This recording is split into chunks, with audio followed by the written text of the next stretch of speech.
खुदा के कलाम का मौजू जिसका आज हम इकट्ठे मुताला करने को हैं, वो है तौबा की खूबसूरती।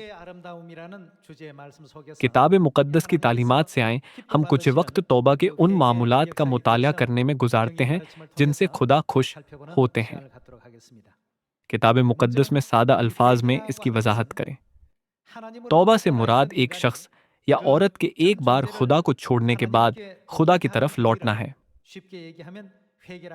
दूसरे अल्फाज में तौबा मुकम्मल तौर पर किसी के गुनहगार जहन को जो इस दुनिया की तरफ जा रहा था, खुदा के फजल की दुनिया की तरफ मोड़ देती है। हम इसे तौबा कहते हैं। जब हम किताब मुक़द्दस में तौबा और इसके मफ़हूम के बारे में कुछ मिसालें देखते हैं, तो हम एक मुसरफ बेटे की तमसील में खूबसूरत तौबा को देख सकते हैं। और हम यूनाह नबी की खूबसूरत तारीख भी देख सकते हैं, जिसने खुदा के हुजूर तौबा की और बहुत सी रूहों की रहनुमाई निजात की तरफ करते हुए खुदा की मर्जी पूरी की।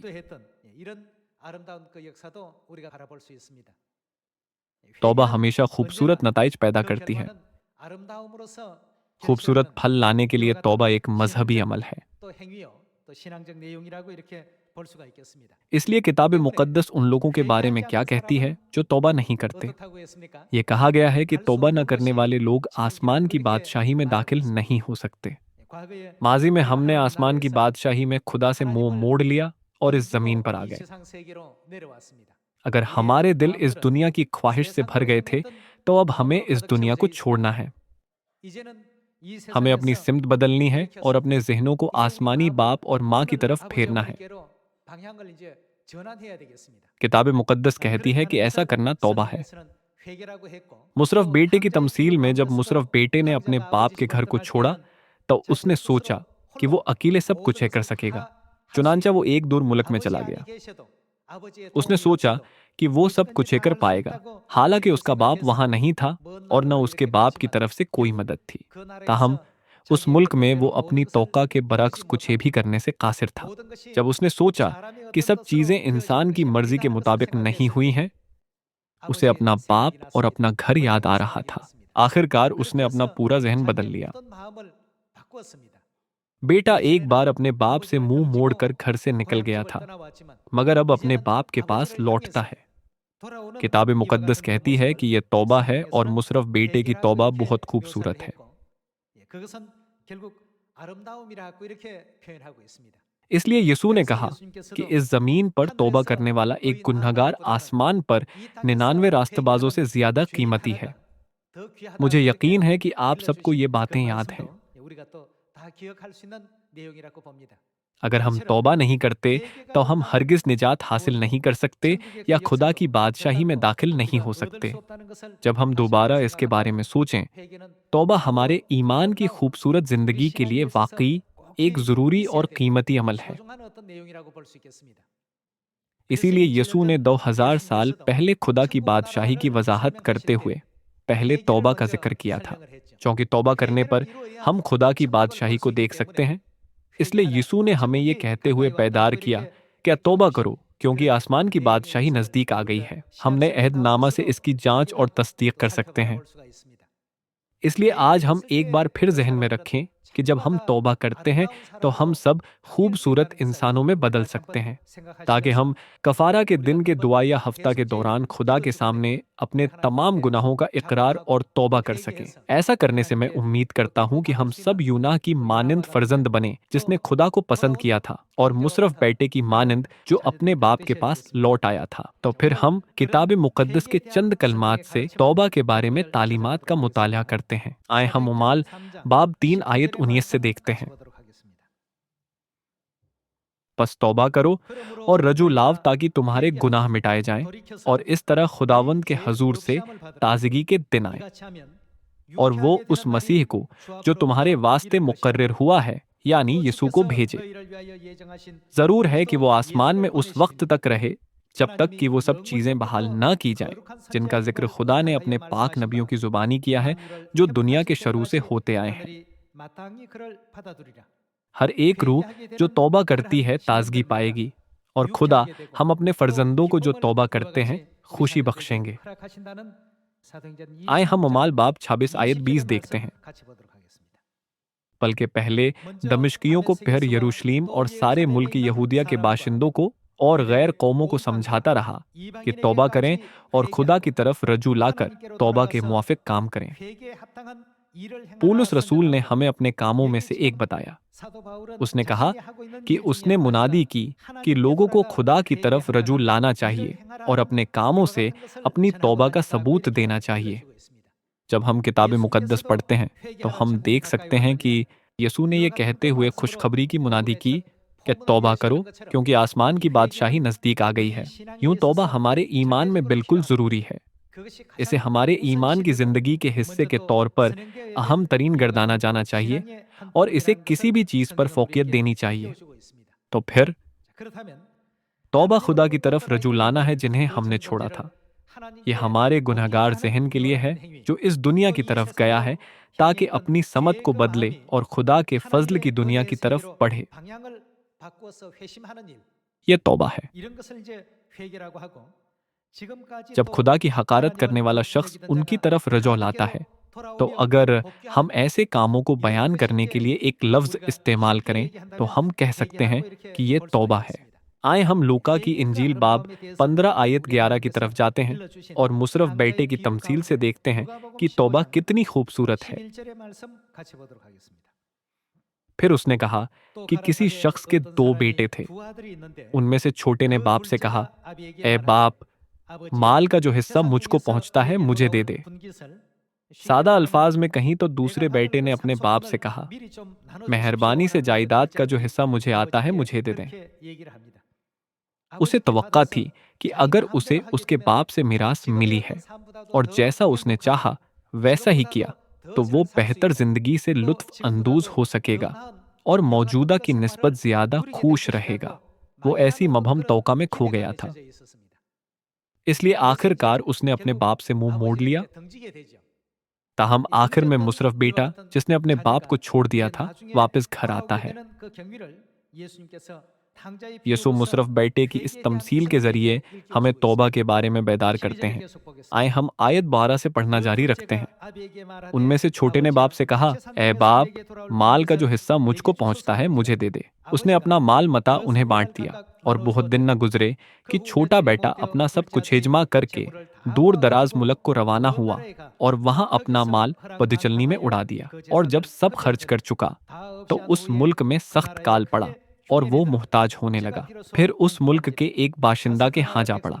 उसने उसको अपने खीतों में सुअर चराने भेजा और उसे आरजू थी कि जो पहलियां सुअर खाते थे उन्हीं से अपना पेट भरे, मगर कोई उसे न देता था। फिर उसने होश में आकर कहा, मेरे बाप के बहुत से मजदूरों को इफरात से रोटी मिलती है और मैं यहाँ भूखा मर रहा हूँ।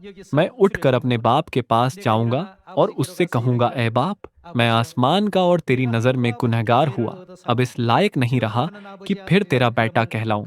मुझे अपने मजदूरों जैसा कर ले। बस वो उठकर अपने बाप के पास चला। वो अभी दूर ही था कि उसे देखकर उसके बाप को तरस आया और दौड़कर उसको गले लगा लिया और चूमा। बेटे ने उससे कहा, ए बाप, मैं आसमान का और तेरी नजर में गुनहगार हुआ, अब इस लायक नहीं रहा कि फिर तेरा बेटा कहलाऊं।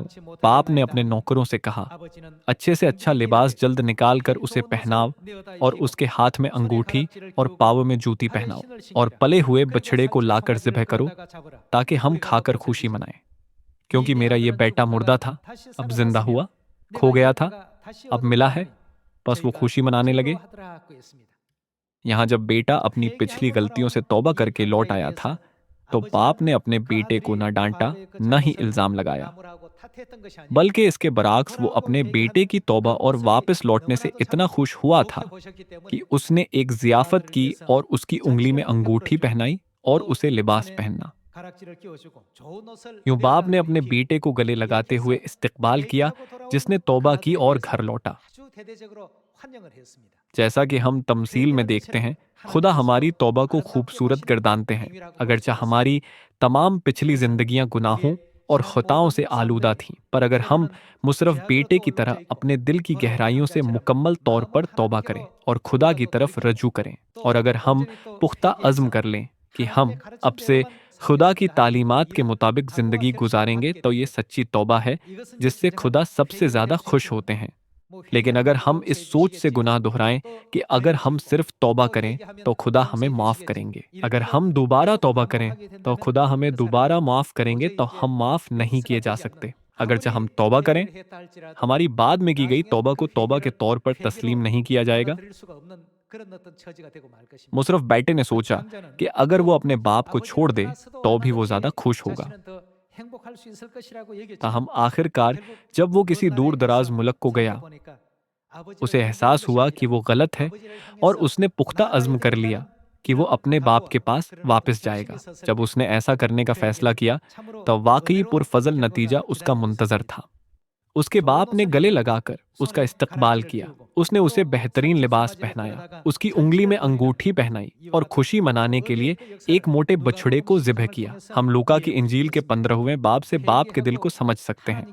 तौबा करना और खुदा की तरफ रजू लाना, खुदा की तरफ लौटना, गुनहगार दुनिया से खुदा की पुरफजल दुनिया की तरफ रुख बदलना, ये तौबा है। हमें खुदा की बादशाही के काम को किसी भी चीज़ की निस्बत ज़्यादा कीमती समझना चाहिए और आसमान की बादशाही की तरफ अपने जहन को मुसलसल खोलना चाहिए। जब हम ऐसा करते हैं तो हम कह सकते हैं कि ये सच्ची तौबा करने वाले शख्स की जहनियत और रवैया है। वो गुनाह जो हमने आसमान पर किया, वो गुनाह जो हमने इस ज़मीन पर किया, खुदा की मर्ज़ी की नाफरमानी का गुनाह, बगैर ईमान के काम को नज़रअंदाज करने का गुनाह और बाप और माँ की तालीमात पर मुकम्मल तौर पर अमल न करने का गुनाह। जब हम अपने माजी पर गौर करें तो ऐसी बहुत सी चीज़ें हैं जिनसे हमें अपनी ज़िंदगी के तमाम हिस्सों में तौबा और इकरार करना पड़ता है। मुझे उम्मीद है कि हम सब खुदा के सामने मुखलसाना तौर पर अपने गुनाहों का इकरार करेंगे। आए हम हिजकिय्येल बाब 18 आयत 30 से देखते हैं। बस खुदावंद खुदा फरमाता है, ए बनी इसराइल, मैं हर एक की रविश के मुताबिक तुम्हारी अदालत करूंगा। तौबा करो और क्या अपने तमाम गुनाहों से बाज आओ ताकि बदकिरदारी तुम्हारी हलाकत का बायस ना हो। उन तमाम गुनाहों को जिनसे तुम गुनहगार हुए दूर करो और अपने लिए नया दिल और नई रूह पैदा करो। ए बनी इसराइल, तुम क्यों हलाक होगे? क्योंकि खुदावंद खुदा फरमाता है, मुझे मरने वाले की मौत से शादमानी नहीं, इसलिए बाज आओ और जिंदा रहो। अल्फाज बाज आओ और जिंदा रहो का मतलब यह है कि हमें अपने गुनाहों से तौबा करने के बाद जिंदगी गुजारनी चाहिए। क्या ऐसा नहीं? हिजकिय्येल की किताब बाब 18 में खुदा हमें तालीमात के जरिए तौबा करने की तरगीब देते हैं। यीशु ने हमें सिखाया कि जब हम इकरार करें कि हम गुनहगार हैं और अपने आप को खुदा के हजूर फरोतन करते हैं, तो हम बरकत हासिल करेंगे। हम लूका की इंजील बाब 18 आयत 9 से देखते हैं। फिर उसने बाज लोगों से जो अपने पर भरोसा रखते थे कि हम रास्तबाज हैं और बाकी आदमियों को नाचीज जानते थे, ये तमसील कही कि दो शख्स हैकल में दुआ करने गए, एक फरीसी, दूसरा महसूल लेने वाला। फरीसी खड़ा होकर अपने जी में यूं दुआ करने लगा कि ए खुदा, मैं तेरा शुक्र करता हूं कि बाकी आदमियों की तरह जालिम बे इंसाफ जिना कार या इस महसूल लेने वाले की मानिंद नहीं हूं। मैं हफ्ता में 2 बार रोजा रखता और अपनी सारी आमदनी पर दहयकी देता हूँ। लेकिन महसूल लेने वाले ने दूर खड़े होकर इतना भी न चाहा कि आसमान की तरफ आंख उठाए, बल्कि छाती पीट पीट कर कहा, ए खुदा, मुझ गुनहगार पर रहम कर। मैं तुमसे कहता हूं कि ये शख्स दूसरे की निस्बत रास्तबाज ठहर कर अपने घर गया, क्योंकि जो कोई अपने आप को बड़ा बनाएगा वो छोटा किया जाएगा, और जो अपने आप को छोटा बनाएगा वो बड़ा किया जाएगा। यहाँ यसू ने फरीसी और महसूल लेने वाले की तमसील दी और बयान किया कि किसकी दुआ ज्यादा रास्त है। जब फरीसी दुआ करता था तो अपने आप पर फख्र करता था और कहता था कि मैंने ये किया और वो किया, मैंने खुदा की तालीमात के मुताबिक अमल किया। ताहम महसूल लेने वाले ने आसमान की तरफ आंख उठाकर भी न देखा, बल्कि छाती पीट पीट कर कहा, आए खुदा, मुझ गुनहगार पर रहम कर। जब महसूल लेने वाले को दुरुस्त एहसास हुआ कि मैं गुनहगार हूँ और अपने गुनाहों का इकरार किया और खुलूसी दिल से खुदा से दुआ की, तो उसके गुनाह की मुआफ़ी के लिए खुदा ने कहा कि फरीसी की निस्बत महसूल लेने वाला खुदा के हजूर रास्तबाज ठहर कर घर गया। जब हम किताब मुक़द्दस की इन तमाम तालीमात को देखें, तो हम समझ सकते हैं कि किसी भी ज़माने में जब एक शख्स अपने दिल की गहराइयों से तौबा करता है, तो ये वाकई खूबसूरत है और खुदा अपनी मर्जी से बड़ी शफ़क़त के साथ तौबा को कबूल करते हैं। मुशर्रफ बेटे की तमसील या बहुत से दूसरे अल्फाज से हम मुकम्मल तौर पर समझ सकते हैं कि खुदा हमारी सच्ची तौबा से कितने खुश होते हैं। अगरचा वो आसमानी बाप और माँ के खिलाफ गुनाह करके इस जमीन पर आए थे, पर उन्हें आसमान की बादशाही की उम्मीद नहीं है। अब हमें उन्हें इस बात से आगाह करना है। हमें उन्हें बताना चाहिए कि आसमान की बादशाही वजूद रखती है। जब वो वापस बाप और माँ की बाहों में लौटते हैं, तो यही तौबा है। लोग गुनाहों और बदी से भरी दुनिया की तरफ दौड़ रहे हैं। वो लम्हा जब वो बाप और माँ की तरफ रजू करते हैं, तौबा का लम्हा होता है। आपको और मुझे उन्हें ऐसा करने की तरफ रहनुमाई करनी चाहिए। जो हम इसके लिए कर रहे हैं, वो मुनादी है। क्या ऐसा नहीं है? इसीलिए हम एक दूसरे की हौसला अफजाई करते हैं कि ज़्यादा मुस्तादी से मुनादी करें। इसके बारे में मजीद अल्फाज ज़बूर बाब 51 से देखते हैं। ए खुदा, अपनी शफ़क़त के मुताबिक मुझ पर रहम कर। अपनी रहमत की कसरत के मुताबिक मेरी ख़ताएँ मिटा दे। मेरी बदी को मुझसे धो डाल और मेरे गुनाह से मुझे पाक कर, क्योंकि मैं अपनी खताओं को मानता हूँ और मेरा गुनाह हमेशा मेरे सामने है। मैंने फ़कत तेरा ही गुनाह किया है और वो काम किया है जो तेरी नज़र में बुरा है, ताकि तू अपनी बातों में रास्त ठहरे और अपनी अदालत में बेऐब रहे। देख, मैंने बद्दी में सूरत पकड़ी और मैं गुनाह की हालत में माँ के पेट में पड़ा। देख, तू बातिन की सच्चाई पसंद करता है और बातिन ही में मुझे दानाई सिखाएगा। जूफे से मुझे साफ कर, तो मैं पाक हूँगा। मुझे धो और मैं बर्फ से ज्यादा सफेद हूँगा। मुझे खुशी और खुर्रमी की खबर सुना, ताकि वो हड्डियां जो तूने तोड़ डाली हैं शादमान हूँ। मेरे गुनाहों की तरफ से अपना मुंह फिर ले और मेरी सब बदकारी मिटा डाल। ए खुदा, मेरे अंदर पाक दिल पैदा कर और मेरे बातिन में अस्सरीनो मुस्तकीम रूह डाल। मुझे अपने हजूर से खारिज न कर और अपनी पाक रूह को मुझसे जुदा न कर। अपनी नजात की शादमानी मुझे फिर इनायत कर और मुस्तैद रूह से मुझे संभाल।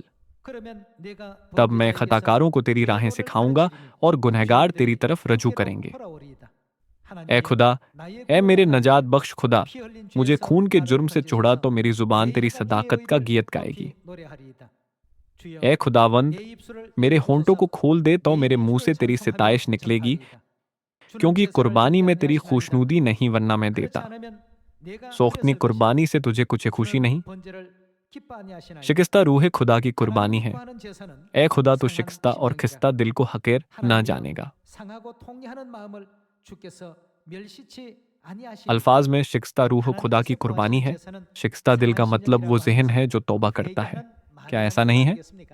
दाऊद के गीतों में से जबूर एकावन दिखाता है कि कैसे दाऊद ने खुदा के सामने अपने गुनाहों का इकरार किया था, और हमें भी खुदा के हजूर अपने गुनाहों का इकरार कैसे करना चाहिए। ये जबूर बाब 51 के मंदरजात हैं। आयत 18, अपने कर्म से सियून के साथ भलाई कर, यरूशलेम की फसील को तामीर कर। तब तू सदाकत की कुर्बानियों और सोख्तनी कुर्बानी और पूरी सोख्तनी कुर्बानी से खुश होगा, और वो तेरे मज़बे पर बछड़े चढ़ाएंगे। ज़बूर बाब 51 से हम दाऊद की पुरखलूस दुआ देख सकते हैं। मेरी खताएं मिटा दे, मेरी बद्दी को मुझसे धो डाल और मेरे गुनाह से मुझे पाक कर, क्योंकि मैं अपनी खताओं को मानता हूँ और मेरा गुनाह हमेशा मेरे सामने है। मैंने फ़कत तेरा ही गुनाह किया है और वो काम किया है जो तेरी नज़र में बुरा है, ताकि तू अपनी बातों में रास्त ठहरे और अपनी अदालत में बेअब रहे। वो कहता है कि अगर खुदा ऐसा करते हैं तो आरजू करने को कुछ नहीं है। ये दाऊद की दुआ है। जैसा कि दाऊद के गीत में लिखा है, आपको और मुझे भी खुदा के हजूर अपने गुनाहों का इकरार करना चाहिए। और पहले अगर हम खुदा से मुंह फेर लेते और इस गुनहगार दुनिया से मोहब्बत रखते थे, तो अब हमें इससे बाज आना चाहिए। हमें अपनी समझ बदलनी है और खुदा की तरफ देखना है। हमें खुदा की तरफ रजू लाना चाहिए और सिर्फ उस राह पर चलना चाहिए जिस पर खुदा जाते हैं। मुझे वाकई उम्मीद है कि हम ऐसा कर सकते हैं। उस किताब मुक़द्दस की 66 किताबों में से वो आखिरी कलाम किया था जो खुदा ने हमारे लिए छोड़ा था। आज हम सबको ये जानना चाहिए। वो क्या है? क्या ये आ नहीं है? उन तमाम फर्जंदों को जिन्होंने माजी में बाप और माँ को छोड़ दिया था, वो कहते हैं, तुम सब हमारे पास आओ। रूह और दुल्हन क्या कहते हैं? वो कहते हैं, आ। वो कहते हैं, अब तुम सब फिरो और हमारे पास आओ। जब हमने बाप और माँ को छोड़ा तो हम सब गुनहगार जहन के थे। लेकिन अब जब हम बाप और माँ की तरफ लौटते हैं तो हम तौबा किए बगैर नहीं लौट सकते। हर एक तौबा करे और हमारी तरफ रजू लाए। ये हमारे बाप और माँ की मर्जी है। और जब हम ऐसा करें तो ये किताब मुक़द्दस की तमाम किताबों में सबसे खूबसूरत मंजर होगा। जब भी हम किताब मुक़द्दस की 66 किताबों का मुताला करते हैं तो हम समझते हैं कि अगरचे खुदा का आखिरी कलाम आए एक लफ्ज़ है, पर यह वाकई बहुत सी चीज़ों को जाहिर करता है। अगर हमारे जहन अब भी दुनिया की तरफ माइल हैं, तो अगर आपके और मेरे दिल में कुछ खामियां हैं तो हम उन्हें दूर करें। मुनासिब तरीके से तौबा करने के बाद हमें भी रूत की तरह ये कहना चाहिए कि बाप की मर्जी जो भी हो, माँ की मर्जी जो भी हो, बाप और माँ, हम आपकी मर्जी पर चलेंगे। हमें अपनी बानों में लें और हर रोज हमें बेदार करें ताकि हम आसमान की बादशाही में लौट सकें। अब मैं सियून के हमारे तमाम खानदानी अराकीन से कहता हूँ कि खुदा की मर्जी में तौबा के जहन से रास्तबाज, मुखलिस और मुख्तस बने। तौबा करने वाले बच्चे खूबसूरत होते हैं। जब हम तौबा करें तो सियून सिर्फ सियून नहीं होगा, बल्कि खूबसूरती में कामिल होगा। तौबा करने वाले तमाम फर्जंद यहाँ सियून में जमा हुए हैं। हम यहाँ खुदा की इबादत करते हैं और यहाँ बाप और माँ की मर्जी को पूरा करते हैं। अब हम मजीद बाप और माँ की मर्जी के खिलाफ नहीं जाते, बल्कि उस राह पर चलते हैं जिस पर बाप चलते थे और माँ चलती हैं। क्योंकि हम बाप और माँ की राह पर चलते हैं, तो किताब मुकद्दस कहती है कि सियून जो हुस्न का कमाल है, खुदा जलवा गर हुआ है। इस बार मैं आपसे एक बार फिर कहता हूँ कि बाप और माँ की तरफ लौटें जो हमें आने के लिए बुला रहे हैं, ताकि हम सब उस राह पर चल सकें जिस पर बाप और माँ आखिर तक चलते हैं। अब भी बहुत सी रूहें हैं जो अब तक सियून को नहीं जानती और खुदा की तरफ लौटकर नहीं आए। मैं आप सब यानी हमारे सियून के खानदानी अराकीन से कहता हूँ कि खिज़ा की इस ईद के जरिए उनकी रहनुमाई तौबा और खुदा की तरफ रजू करने की तरफ करें। आपका बहुत शुक्रिया।